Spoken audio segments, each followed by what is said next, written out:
Number 2 says Justin has a piece of rope that is 40 centimeters long. 1 centimeter is approximately equal to 0.39 inches. Which measurement is closest to the length of the rope in inches? So this is a measurement conversion. So we need to set up our label proportion. So I'm gonna do centimeters to inches.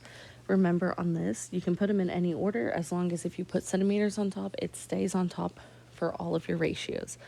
So then we're going to use what we know for our first one. So I know 1 centimeter is equal to 0.39 inches. And we're trying to figure out if it's 40 centimeters, how many inches is that?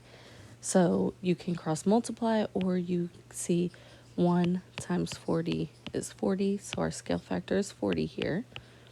So we just need to do 40 times 0.39.